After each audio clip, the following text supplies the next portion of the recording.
no dice que sea Lucas el que lo escribió, pero sí nos cita a Lucas como autor. Ahora, ¿quién era Lucas? Bueno, ya dijimos que fue el que escribió el Evangelio de Lucas, es apóstol, y bueno, él era médico, ¿sí? Pero les dije que yo les iba a preguntar, ¿verdad? Bueno, se salvaron de esta. A ver, ¿cuál era su especialidad? Yo creo que medicina general. Pediatra no era, porque andaba atendiendo a Pablo. Entonces, pues estuvo acompañando como un misionero a Pablo. Él estuvo atendiéndolo cuando Pablo era preso, estuvo preso en Roma. Lucas estuvo allí. Él lo visitaba constantemente. Entonces, ese era Lucas. Ahora, yo quiero que te hagas esta pregunta. Imagínate que no se haya escrito el libro de Hechos de los Apóstoles. Terminamos los evangelios y nos vamos directito a Romanos. ¿Qué hubiera pasado?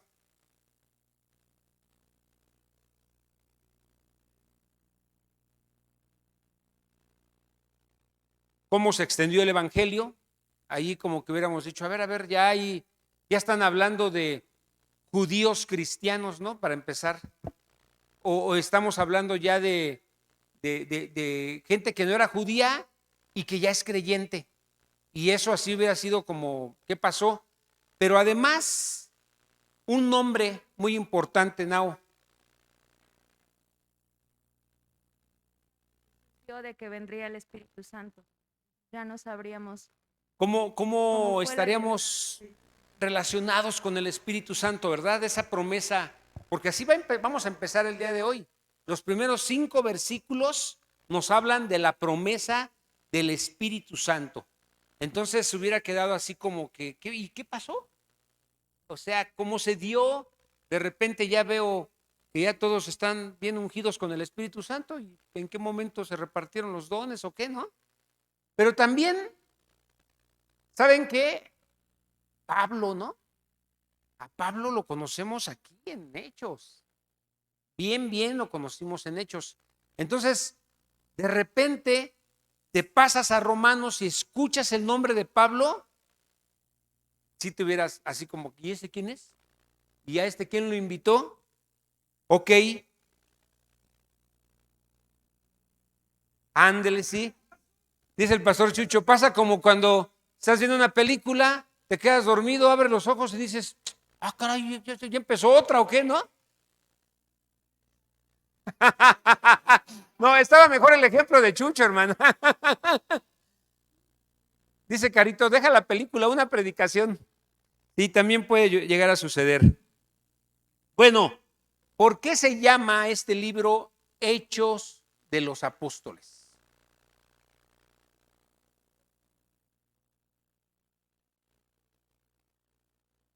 A ver, deje que su nieta le acerque ahí la cámara y el micrófono. Su nieto Pepe también. Porque es como la narrativa, la narración de lo que sucedió, por eso dice hechos, sucedieron, cómo, dónde. Así es, Vicky. Es cómo se extendió la fe cristiana en todo el mundo. Ahora, el título de Hechos de los Apóstoles se lo puso Lucas. A ver, levanten la mano los que digan que el título de Hechos de los Apóstoles también se lo puso Lucas.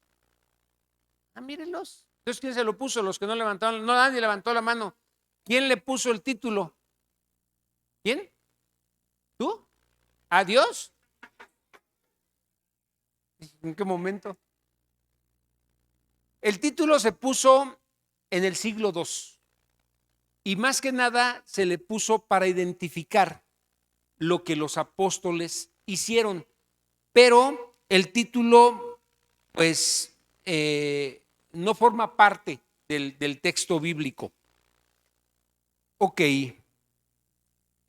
algunos han propuesto, fíjense, un título diferente. Lo que han propuesto es que este libro no se llame Hechos de los Apóstoles, sino Hechos del Espíritu Santo, ¿sí? Y luego, como traemos el Evangelio de Mateo, el Evangelio según San Marcos, el Evangelio según San Lucas, el Evangelio según San Juan, también han propuesto que se llame el Evangelio según el Espíritu Santo. Pero bueno, en su momento a alguien se le ha ocurrido esto y bueno, tiene un porqué y tiene que ver, ¿no? Ahora, ¿para quién se escribió este libro? Hermana Edith, por favor, ahí atrás. A Teófilo y otros cristianos gentiles. Muy bien, hermana. Así como el Evangelio de Lucas, se dirige Lucas y le dice, querido Teófilo, también aquí comienza así, dirigiéndose a Teófilo. ¿Quién era Teófilo? No sabemos. Por lo menos no vemos después que se vuelva a mencionar a Teófilo como alguien que estuviera en el gobierno de una iglesia o algo así. Pero básicamente Hechos se escribió para todo el que quiera saber lo que ocurrió después de que Jesucristo, después de haber resucitado, regresó al cielo, ¿sí? Abarca 30 años el libro de Hechos, posteriores a la ascensión de nuestro Señor Jesucristo. Entonces, ¿quiénes son las personas más importantes del libro de los Hechos? Dice mi hermana Anita que los apóstoles, el Espíritu Santo. ¿Qué dicen los demás? Pedro y Pablo, ¿sí? Digamos que vamos a ver como en dos partes la historia de los hechos. Primero se nos va a hablar mucho de Pedro y después vamos a la segunda parte, está dedicada al apóstol Pablo y lo que sucede alrededor de ellos, ¿no? Básicamente así es como vamos a ver el libro de los Hechos, así está repartido. Ahora, ¿cuándo ocurrió esto?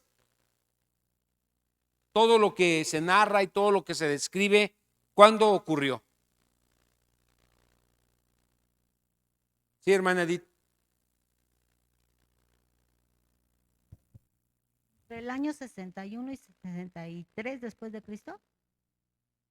Ok, en esa fecha se escribió, pero lo que narra, lo narra del año 30 al año 61 más o menos. Entonces, por lo que se cree, se escribió en esa fecha que usted dice, del 61 al 63 después de Cristo. ¿Dónde ocurrieron estos hechos que se describen aquí en el libro de Hechos de los Apóstoles? Jerusalén, Samaria. Bueno, los acontecimientos de este libro ocurrieron en muchas ciudades y sobre todo ya ciudades muy importantes de lo que es el Imperio Romano. Los predicadores, pues fue gente común, gente con debilidades, con limitaciones, pero fue gente que fue revestida con el poder del Espíritu Santo para difundir las buenas nuevas a todo el mundo. Entonces, pues hay un desarrollo en donde el Evangelio se llevó a lo que en ese entonces componía el mundo. Bueno, ¿cuál es el propósito de este libro? En esta les voy a ayudar. Se cree que fue escrito como un documento legal que formaron para la defensa de Pablo. Pablo fue encarcelado en Roma, entonces comenzaron como a hacer estos documentos, incluyendo el Evangelio de Lucas, para probar que la doctrina de Pablo no era algo ofensivo para lo que era el Imperio Romano. Entonces, en realidad nosotros sabemos ya con la historia y con todo que el propósito por el cual se escribió este libro es porque el Señor quería hablarle a su iglesia, ¿no? Quería hablarle directamente de todo esto a través de estos dos libros que son muy importantes.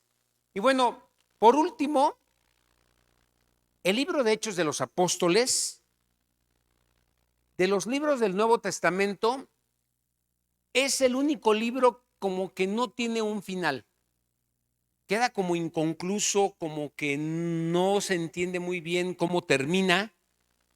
Y bueno, creo que es porque el libro de los Hechos pues se ha estado escribiendo a lo largo de la historia. A nosotros ahorita nos va a estar correspondiendo el capítulo 1,000,000, ¿no? También de las cosas que ha estado haciendo el Espíritu Santo en nuestra vida como creyentes. Todavía sigue habiendo un mover poderoso del Espíritu Santo y por eso es que, pues, imagínense, se le pueden añadir un sinfín de milagros, de historias, de bendiciones que ha recibido la iglesia a través de la obra poderosa del Espíritu Santo. Bueno, esta es nuestra introducción y dicho todo esto, pues vamos al texto, vamos al versículo 1 del capítulo 1 de Hechos y comienza así: Lucas, Teófilo, en mi primer libro te relaté todo lo que Jesús comenzó a hacer y a enseñar. Entonces, Lucas empieza a narrar esto y se dirige a Teófilo y le dice: en mi primer libro, refiriéndose a su evangelio, ¿sí? Escribí lo que Jesús comenzó a hacer. Y este versículo es muy importante. Lucas es el inicio de lo que comenzó a hacer Jesús, ¿sí? Allí está, es el evangelio de lo que comenzó a hacer Jesús, y Hechos es la continuación de lo que Jesús ha estado haciendo. Entonces en Lucas vemos lo que hizo Jesús con su cuerpo físico, ¿sí? Lo que hizo Jesús aquí en la tierra físicamente. Y en Hechos vamos a ver lo que Jesús sigue haciendo, pero ahora a través del Espíritu Santo y a través de su cuerpo colectivo, que es la iglesia. Entonces, aquí es muy importante esto, porque miren, si ya conoces el evangelio, quiero que sepas que este no es el final de la historia, ¿sí? Este es el principio de las cosas que Jesús quiere hacer y quiere enseñarte. Y bueno, ahí empieza todo. Por eso, si tú no le has entregado tu vida al Señor, ahora quiero dirigirme a los que no están seguros, no tienen la certeza de la salvación. Si tú no te has arrepentido de tus pecados, si tú no le has confesado a Jesús tus pecados, lo que veamos en este libro te va a confundir, no lo vas a comprender muy bien, se te va a hacer muy raro lo que veas, ¿sí? Porque es necesario que recibas primero la salvación por medio del evangelio. Es muy importante. Entonces, si aquí hay niños o si aquí hay alguien o alguien que esté escuchando el mensaje, no tiene la certeza, no tiene la seguridad de la salvación, tiene la duda, no tiene la seguridad, y es muy fácil de saber si eres salvo o no. Yo te preguntaría, si el día de hoy, a esta hora, el Señor te llamara a su presencia, murieras por el motivo que fuera, ¿sabes cuál es el lugar a donde te vas? ¿Tienes la certeza de irte al cielo? ¿O tienes la duda, tienes el temor y a lo mejor crees que por cómo has vivido y por cómo te has comportado, pudiera ser que te vayas a otro lugar diferente que no es el cielo? Y si no es el cielo, pues es el infierno, ¿no? Entonces, para que tengas bien claro esto, sí es muy importante que comencemos bien este libro. Yo te voy a pedir que me acompañes a Lucas, al Evangelio. Vamos a comenzar con el Evangelio. No me voy a tardar mucho ahí, solamente voy a ocupar unos versículos para atender este aspecto que creo que es muy importante. Lucas 24, verso 44. Fíjense lo que dice Lucas aquí. Entonces Jesús, cuando estaba con ustedes antes, les dije que tenía que cumplirse todo lo escrito acerca de mí en la ley de Moisés, en los profetas y en los salmos. 45. Entonces les explicó la Biblia con palabras fáciles para que pudieran entenderla. La Biblia dice que el Mesías tenía que morir y resucitar después de 3 días. También dice que en todas las naciones se hablará de mí. Esto lo estaba diciendo Jesús, para que todos se vuelvan a Dios y Él los perdone. Ustedes deben hablar en Jerusalén de todo esto que han visto. Ahora, quédense en la ciudad porque muy pronto les enviaré a quien mi Padre prometió. Ahí está la promesa. No se vayan a ningún otro lado hasta que reciban el poder que les enviará. Entonces, si tú no has recibido el Evangelio, déjame comenzar por ahí. Es necesario que primeramente reconozcas que eres un pecador. ¿Sí? Que reconozcas que por causa de tu pecado, de tu comportamiento que es contrario a la voluntad de Dios, tú has sido destituido de la gloria de Dios. No tienes derecho a estar en la presencia de Dios y en la gloria de Dios. Entonces, viéndolo así, nadie puede presentarse delante de Dios, porque dice la Biblia que todos han pecado y que no hay ni un justo, ni siquiera uno. Todos merecemos la muerte. Hemos sido destituidos de la gloria de Dios. Todos merecemos el infierno. Y no es que Dios quiera enviarnos al infierno. De hecho, el infierno, Dios no lo creó para nosotros. El infierno fue creado para los demonios, para Satanás. Pero el infierno nos lo hemos ganado por nuestro mal comportamiento, ¿sí? Porque le hemos fallado a Dios. Y Dios sabe que le hemos fallado. Sabe que somos duros, sabe que somos necios. Sabe el Señor que no muy fácilmente nos arrepentimos, que nos cuesta trabajo reconocer que nos equivocamos y que fallamos. Entonces, como el Señor sabe esto, Él sabe que somos incapaces de salvarnos por nuestros propios medios. No podemos.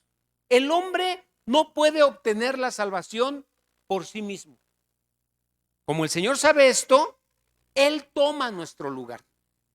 Fíjense, aquí está lo hermoso del Evangelio. Estas son las buenas noticias. Tú no puedes, pero Cristo, que sí puede, toma nuestro lugar. El lugar de castigo, el lugar que nosotros merecíamos, Él lo toma. ¿Y cómo lo toma? Bueno, siendo Dios, toma una forma humana. No se aferró a ser igual a Dios, sino que se despojó de su divinidad, se despojó de ese poder que Él tenía siendo Dios y se hace menos, se humilla, se hace hombre. Ese es Jesucristo. Siendo Dios, viene a la tierra en forma de hombre para tomar nuestro lugar. Por lo tanto, pues Él fue tentado en todo, al igual que nosotros. La diferencia es que Él se mantuvo sin pecado. Él no pecó. Todas las tentaciones que se le presentaron, como las que se nos han presentado a nosotros, la diferencia entre Él y nosotros es que nosotros caímos, pero Él no cayó. Él no pecó. Entonces, Él caminó hacia la cruz. no que lo mataran. Él por su propia voluntad decidió tomar el destino de nosotros, que era la muerte. Y entonces, esta era la única manera, el único medio por el cual podrían pagarse todos nuestros pecados, todas nuestras culpas. Él las toma, Él las hace suyas. Y entonces, en ese momento, Él nos perdona de todos nuestros pecados.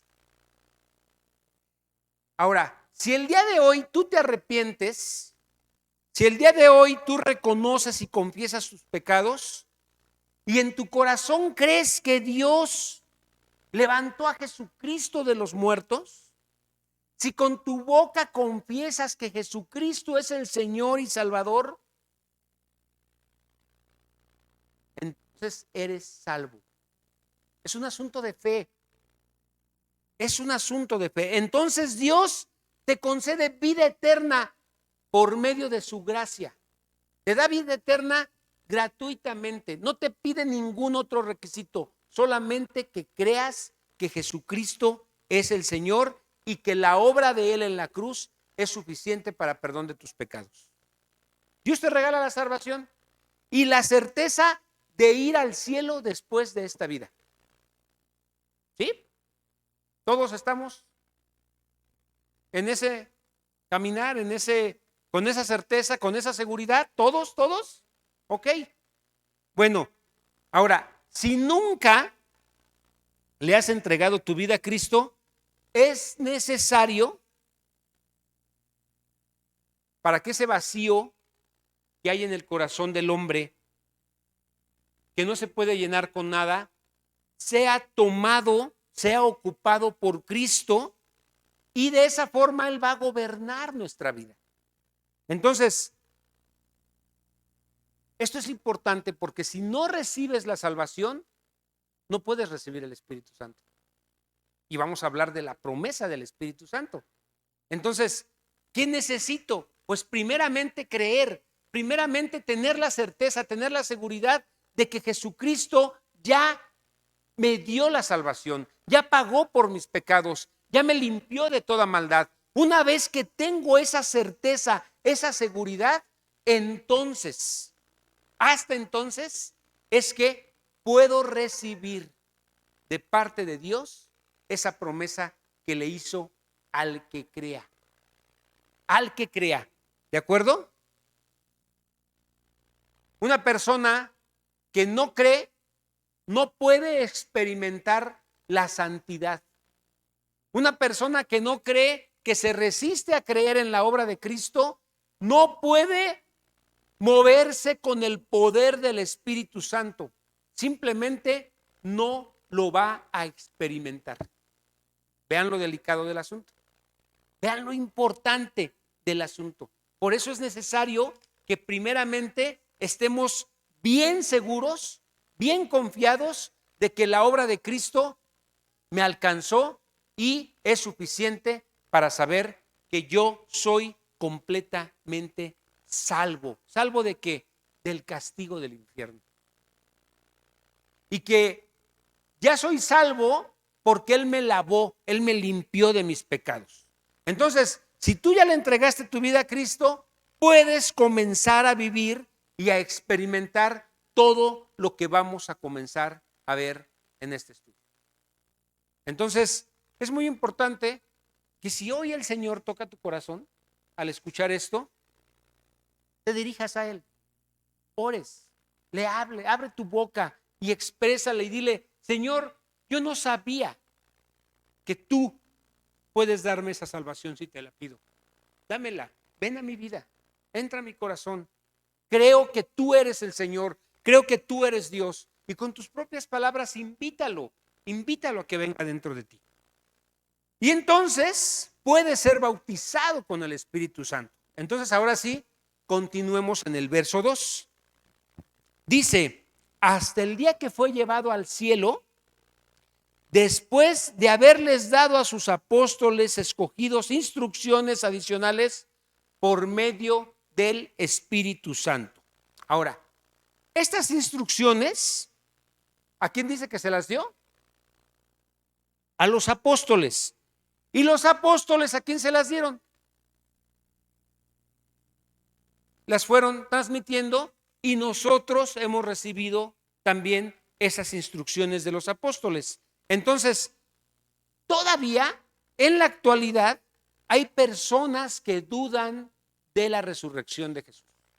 Entonces, es otra cosa que debe quedar bien clara en cada uno de nosotros.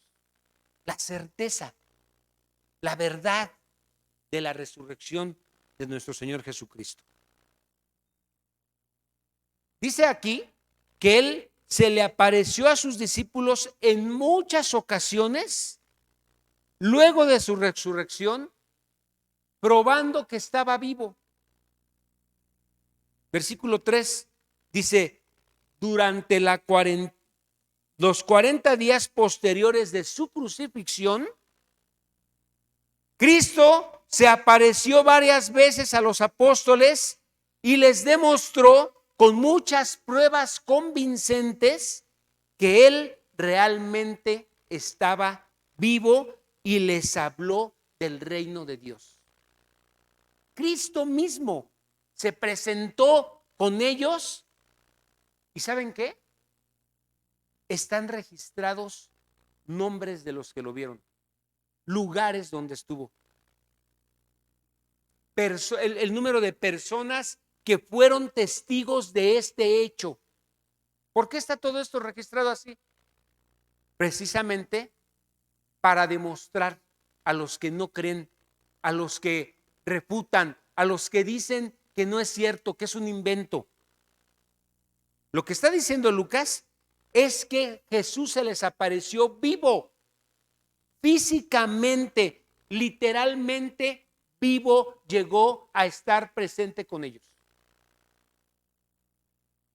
Ahora miren, no es como las frases que luego se usan, por ejemplo, cuando se refieren a Pedro Infante, que Pedro Infante no ha muerto, que está vivo en nuestros recuerdos, en nuestros corazones. No se refiere a ese tipo de frases de consuelo, ¿sí? Veamos lo que dice Lucas. Vamos al Evangelio de Lucas, capítulo 24, verso 36.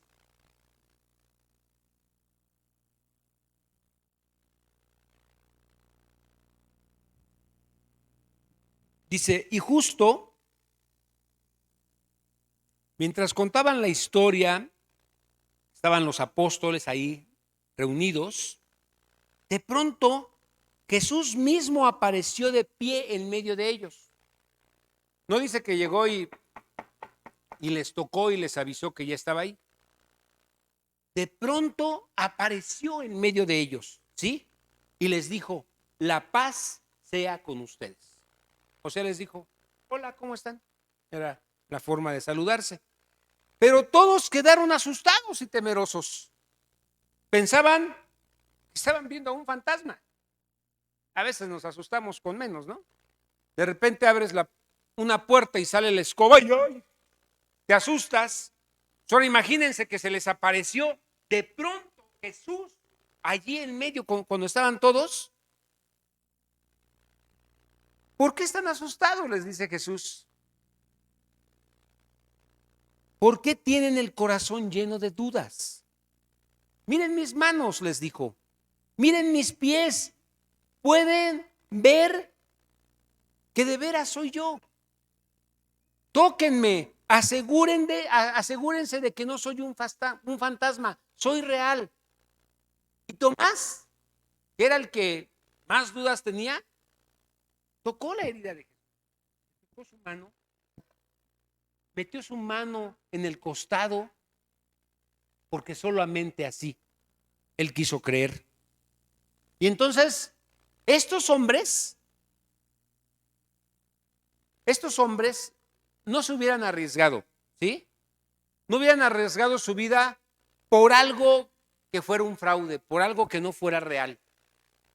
Cuando nosotros vemos la vida de los apóstoles a través del Nuevo Testamento, todos murieron por causa de Jesús. ¿Por nada?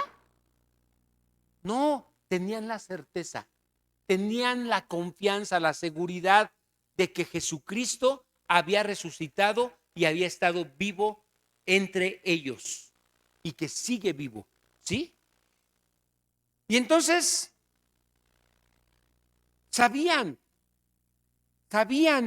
que Él había resucitado de la muerte y la iglesia primitiva se encendió.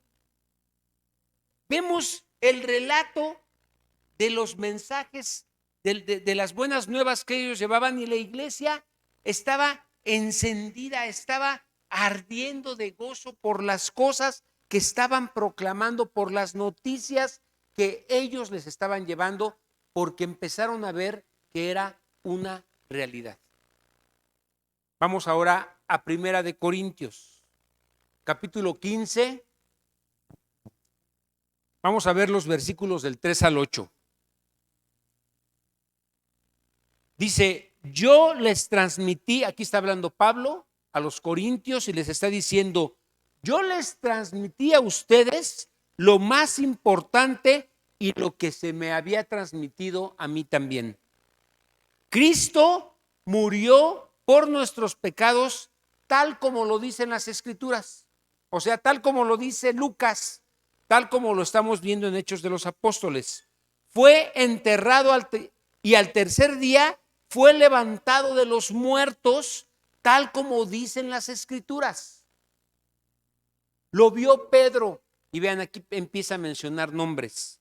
Lo vio Pedro, luego lo vieron los 12. Más tarde lo vieron más de 500 de sus seguidores a la vez, la mayoría de los cuales todavía viven, aunque algunos ya han muerto. Luego lo vio Santiago, el hermano de Jesús, y después lo vieron todos los apóstoles. Por último, como si hubiera nacido de un tiempo que no me correspondía, también lo vi yo, está diciendo Pablo. También está dando testimonio de que él lo vio con sus propios ojos. ¿Qué más pruebas queremos? Hay muchos más textos que hablan del momento en el que Jesús estuvo entre medio de la gente. Recuérdenme un evento. ¿Cuál?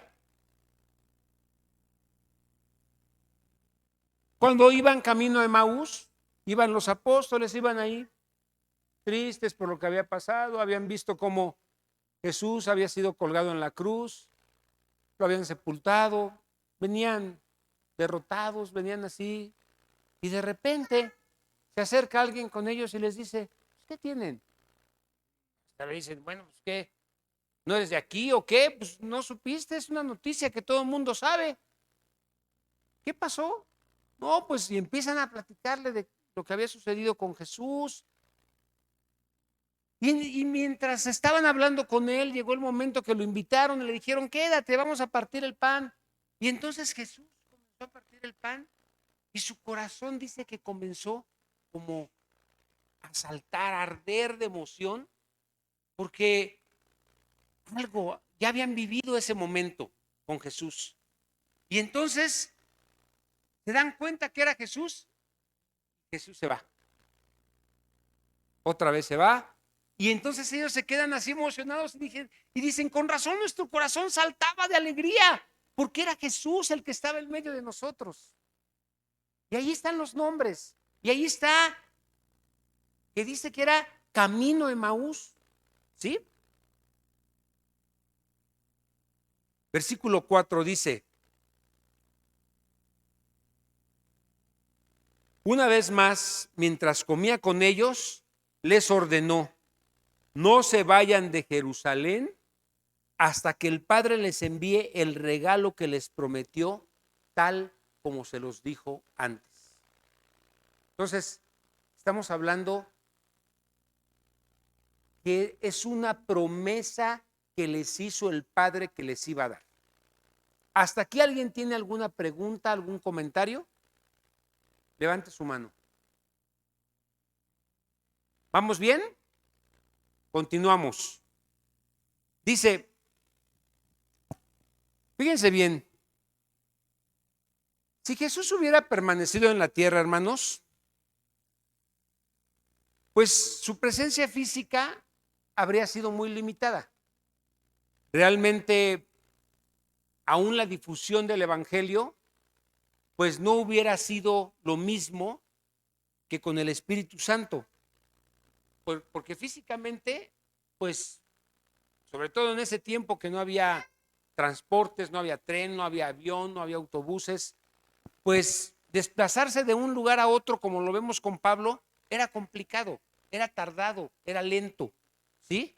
Entonces, solamente iba a poder estar en un lugar. Quién sabe si nos hubiera tocado verlo, ¿no? A lo mejor hubiéramos hecho un esfuerzo para ir a verlo. Y si él hubiera venido, pues nos mataríamos por a ver quién lo recibía en nuestra casa. Todo el mundo iba a querer que estuviera en su casa, ¿no? Todo el mundo iba a querer recibir a Jesús. Entonces, después de su ascensión, el Espíritu Santo iba a poder estar presente espiritualmente en todo lugar a través del Espíritu Santo.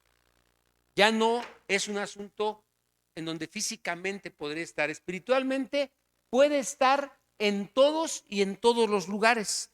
Entonces, el Espíritu se envió de manera que Dios estuviera con sus seguidores, y después de esto fue que Jesús ascendió al cielo. Ahora miren, vamos a tratar de comprender esto. Ayúdenme por favor, vamos al Evangelio de Juan, vamos al capítulo 16, verso 7.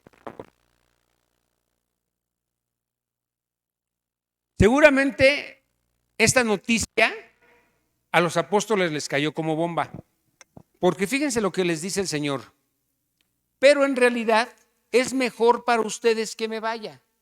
Y seguramente ellos se preguntaron, pero ¿por qué te tienes que ir? Por fin ya comprendimos, por fin ya te reconocimos, ya comprendimos muchas cosas que nos habías enseñado. ¿Por qué te tienes que ir? ¿Por qué es necesario que te vayas? Y entonces Él les dice, si no me fuera, el abogado defensor no vendría. En cambio, si me voy, entonces se los voy a enviar a ustedes. Versículo 8. Y cuando Él venga, convencerá al mundo de pecado y de justicia de Dios y del juicio que viene. El pecado del mundo consiste en que el mundo se niega a creer en mí. Ese es el pecado del mundo. Se niega a creer que Jesucristo existe. Se niega a creer que Jesucristo es Dios, que Jesucristo es verdadero. Entonces esta es la promesa del Padre. ¿Sí están todos conmigo? ¿Sí? Esta es la promesa del Padre. Alguien que aunque no lo veas allá a tu lado, sabes que Él está presente y que está en tu vida. Entonces, te convenía que no estuviera físicamente a tu lado, ¿no? Sino con el Espíritu, porque con el Espíritu iba a poder estar en todo momento, en todo tiempo, en todo lugar, y no solo a tu lado, sino dentro de nosotros. Entonces, eso nos convenía más a que se quedara Jesús, porque desde dentro Él puede gobernar mejor nuestro corazón que desde fuera. Ahora, dice aquí el verso 5 como que no está completada la promesa, como que está faltando algo, porque dice, Juan bautizaba con agua. ¿Qué significa bautizar? Sumergir, ¿sí? Juan bautizaba sumergiéndolos en el agua. En unos cuantos días, les dice, ustedes serán bautizados en el Espíritu, sumergidos completamente en el Espíritu. Ahora, para comprender esto, vamos por favor, a Juan 14, verso 17.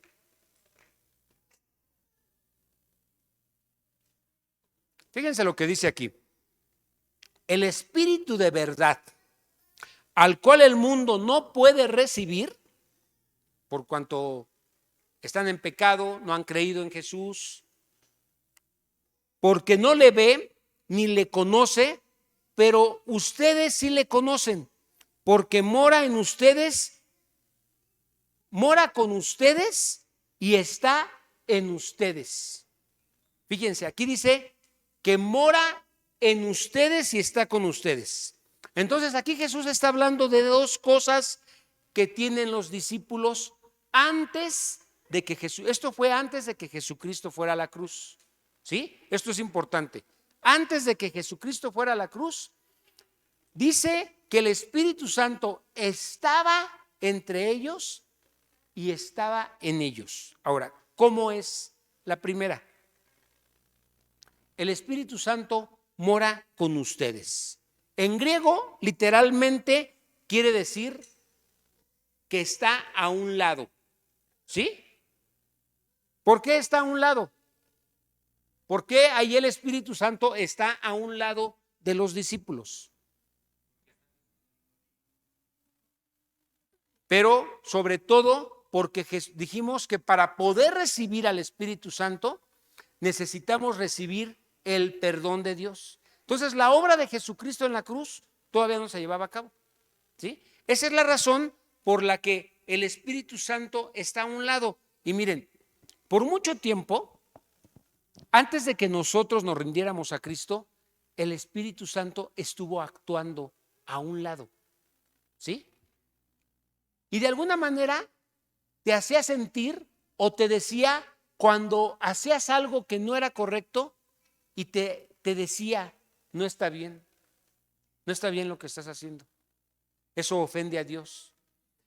Y teníamos una forma de estar escuchando al Espíritu Santo que, aunque no estaba dentro de nosotros, estaba allí conduciéndonos, dirigiéndonos para que pudiéramos entender lo que era incorrecto en nuestro comportamiento.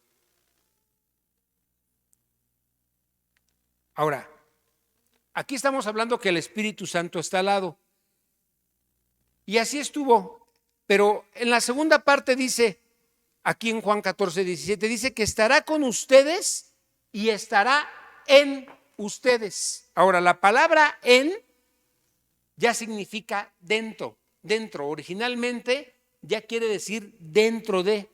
Ya no solo está a un lado, sino ahora está dentro. ¿Y cuándo sucedió eso?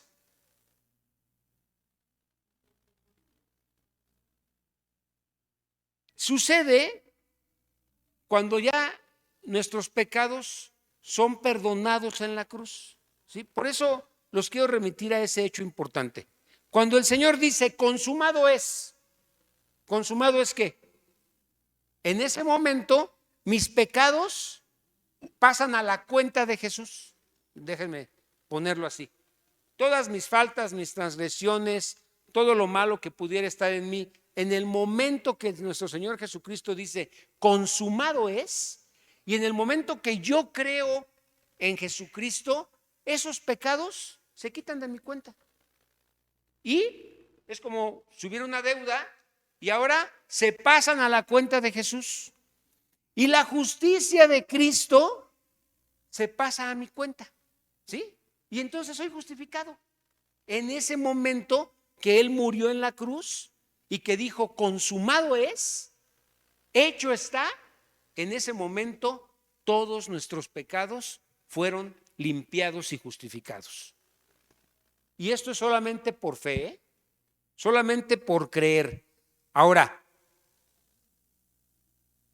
una vez que ya soy justificado, entonces el Espíritu Santo ya puede entrar dentro de mí. Estaba a un lado, ahora que he creído, ahora que he recibido el perdón de Dios, entonces ya entra el Espíritu Santo. Y es el momento preciso en el que somos salvos. Cuando somos salvos, somos sellados con el Espíritu de Dios. ¿Vamos bien? ¿Sí, hermanos? ¿Preguntas? ¿Dudas? ¿No? Ok. Ahora, si regresamos a Hechos 1, en el verso 5 les dice que la promesa como que se cumplió en parte, pero falta una cosa más para que la promesa esté totalmente completa. Dice, Juan los va a bautizar con agua. Fíjense, nos va a sumergir en el Espíritu. Dice, en unos cuantos días ustedes serán bautizados. Y dijimos que la palabra bautizado es sumergir, bautismo es sumergir. Van a ser sumergidos completamente en el Espíritu Santo. Entonces, una cosa es que el agua esté aquí a mi lado. ¿Sí? Esto es una cosa. Otra cosa es que el agua esté dentro de mí. Aquí el agua está dentro de mí. Y otra tercer cosa diferente es que yo esté dentro del agua. Si esto fuera una alberca y yo me sumergiera, entonces estoy sumergido completamente dentro del agua. Lo mismo pasa con el Espíritu. Estaba al lado, ¿sí? Cuando todavía no habías recibido el perdón de tus pecados, y luego entra en ti cuando recibes la salvación. Ahí ya está dentro de ti el Espíritu Santo. Pero hay un tercer evento, que es el complemento de esa promesa que el Señor prometió, y es ser sumergidos completamente en Él cuando somos bautizados en el Espíritu Santo. Y la promesa dice que iba a hacer completa esa promesa unos cuantos días. ¿Sí? ¿Vamos bien? ¿No hay preguntas? ¿No tienen dudas? ¿Sí, hermanos? ¿Vamos bien? Ok. Entonces, esto es lo que conocemos como bautismo en el Espíritu Santo. También se conoce como la llenura del Espíritu Santo. Otra forma de decirlo es que el Espíritu Santo está sobre ti. Y miren, es muy importante que entendamos esto, porque eso es la clave de la vida cristiana. Es muy importante que tengamos bien claro lo que significa el Espíritu Santo en la vida de un cristiano. La llenura del Espíritu Santo. Que esté dentro de ti y que tú seas bautizado en el Espíritu. Porque el Espíritu Santo va a marcar el comienzo de tu experiencia cristiana. Vas a empezar a comprender cosas, vas a empezar a tener revelación de la palabra que antes no tenías. A mí me pasó, yo fui católico de los 8 a los 20 años. 12 años fui católico.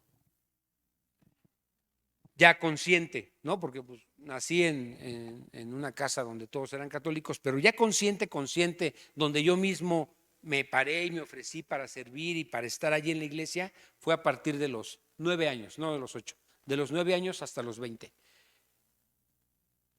Y yo había leído la Biblia. Muchas veces había leído pasajes de la Biblia, pero no fue hasta que recibí la salvación y la comprendí, porque estando en la iglesia católica, todavía mi mente no tenía claro, tenía yo como una venda que no me permitía ver que yo ya era, que si era salvo o no era salvo. No era salvo, porque cuando yo leía la Biblia, siempre me quedaba un sabor como de condenación. Siempre que yo leía la Biblia, me quedaba con ese sabor y hasta con un cierto miedo. Y yo decía, híjole, es que no, yo me voy a ir al infierno. Y esa era como una carga que quedaba en mí. Pero cuando yo pude entender el mensaje de salvación, que no era por mis medios, que no era por mi esfuerzo, entonces pude comprender y se me fue revelado y fui bautizado en el Espíritu. Y la manifestación de ese bautismo en el Espíritu fueron las lenguas. Y yo tenía muy poco tiempo en la iglesia, me bauticé primero en agua y como a las 2 semanas recibí el bautismo en el Espíritu y empecé a comprender cosas que había leído en la Biblia que antes no había comprendido. Las había leído muchas veces, pero no tenía la revelación, y esa experiencia me permitió tener una revelación más clara de la palabra de Dios. Dice Romanos 8:9, pero ustedes no están dominados por su naturaleza pecaminosa. Son controlados por el Espíritu si el Espíritu de Dios vive en ustedes. Y recuerden que los que no tienen al Espíritu de Cristo en ellos, en ninguna manera pertenecen a Él. Por eso es de mucha importancia que nosotros comprendamos lo que representa el Espíritu Santo en la vida de un cristiano. 1 Corintios 6:17. Aquí nos dice que nosotros no podemos estar unidos a Cristo si el Espíritu Santo no está en nosotros. Dice, pero el que se une al Señor, un espíritu es con Él. Y se refiere al Espíritu Santo. Y no podemos ser adoptados como hijos si no tenemos el Espíritu Santo. Romanos 8:14 dice, porque todos los que son guiados por el Espíritu de Dios, estos son hijos de Dios, pues no habéis recibido el espíritu de esclavitud para estar otra vez en temor, sino que habéis recibido el espíritu de adopción por el cual clamamos, Abba Padre. El Espíritu mismo da testimonio a nuestro espíritu de que somos hijos de Dios. Y si hijos, también herederos, herederos de Dios y coherederos con Cristo, si es que padecemos juntamente con Él, para que juntamente con Él seamos glorificados. Y dice Gálatas 6:7, Gálatas 4 versículos 6 y 7. Y debido a que somos sus hijos, Dios envió el Espíritu de su Hijo a nuestro corazón, el cual nos impulsa a exclamar, Abba Padre. Ahora ya no eres un esclavo, sino eres un hijo de Dios, y como eres su hijo, Dios te ha hecho su heredero. Y esto solamente es posible si tú has creído en Jesucristo, si tú has entendido el plan de salvación. De esa forma es como puedes recibir el Espíritu Santo. Ahora, como iglesia aún no podemos ser parte de la iglesia si no tenemos al Espíritu Santo. Fíjense lo que dice 1 Corintios 12 versículos 13. Me quedan 10 segunditos. Dice, entre nosotros hay algunos que son judíos y otros que son gentiles. Algunos son esclavos y otros son libres, pero todos fuimos bautizados en un solo cuerpo por el mismo Espíritu y todos compartimos el mismo Espíritu. El Espíritu Santo es el poder en nuestras vidas. Es el poder, ¿sí?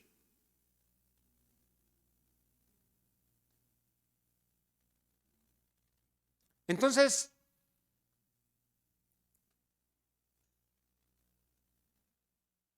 vean la importancia, hermanos, que le debemos dar al Espíritu Santo. Y casi, bueno, no puedo asegurarlo, pero a veces no estamos estrechamente relacionados con el Espíritu Santo, ¿sí?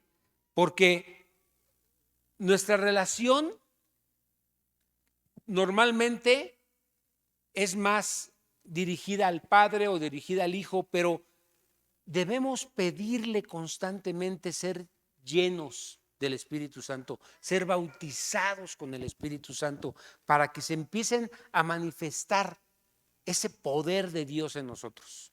¿Sí? Son cosas que vamos a ir aprendiendo. La idea de ir comprendiendo todo esto es con el propósito de tener más información y más claridad de la obra del Espíritu Santo en la vida de nosotros como creyentes.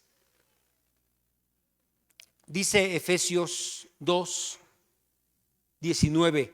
Ahora, si ahora ustedes los gentiles ya no son unos desconocidos ni extranjeros, son ciudadanos junto con todo el pueblo santo de Dios, son miembros de la familia de Dios. Juntos constituimos su casa, la cual está edificada sobre el fundamento de los apóstoles y los profetas y la piedra principal que es Cristo mismo. Estamos cuidadosamente unidos en Él y vamos formando un templo santo para el Señor. Por medio de Él, ustedes los gentiles también llegan a formar parte de esa morada donde Dios vive mediante su Espíritu. Preguntas, hermanos. Comentarios. ¿Alguna pregunta, alguna duda que tengan?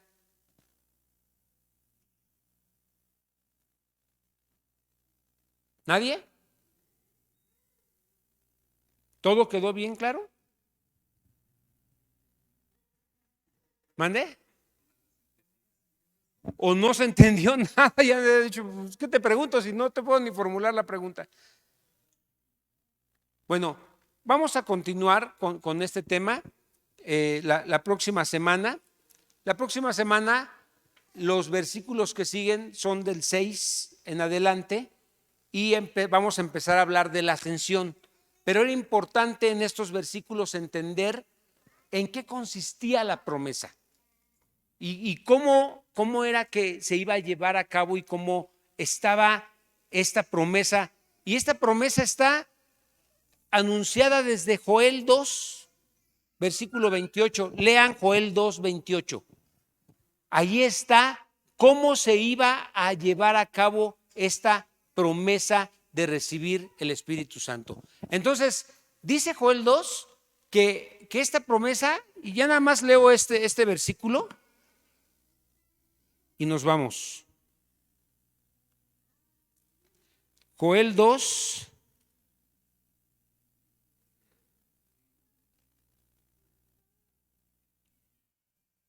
28 dice: entonces, después de hacer todas estas cosas, derramaré mi espíritu sobre toda la gente. Ya vimos que una condición para que sea derramado el Espíritu Santo es que seas salvo, que seas creyente. ¿Sí? Derramaré el Espíritu sobre toda la gente, sus hijos e hijas profetizarán, sus ancianos tendrán sueños y sus jóvenes tendrán visiones.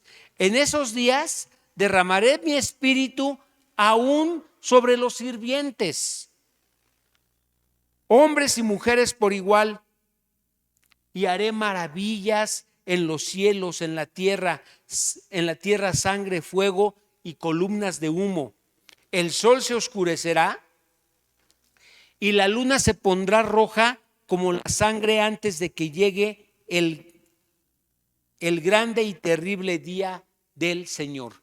Esta promesa nos prepara para recibir al Espíritu Santo, ¿sí? Y dice que la van a recibir nuestros hijos, o sea, que no es exclusiva para la gente de ese tiempo, no es exclusiva para los apóstoles o para el momento de Pentecostés y que no se vuelve a presentar. Esa promesa está dada para nuestros hijos, para que tengan sueños, para que tengan visiones y para que conozcan el poder de Dios. ¿Sí, hermanos? Ok, oremos. Bendito Padre, yo te ruego, Señor, que traigas revelación, que traigas entendimiento y que traigas comprensión de esta promesa que tú nos has hecho. Te pedimos, Señor, que sea tu Espíritu Santo mismo el que nos permita comprender este propósito por el cual tú quieres que tengamos una vida plena en el Espíritu, llena en el Espíritu, y que caminemos de la mano del Espíritu, siempre dirigidos por el Espíritu.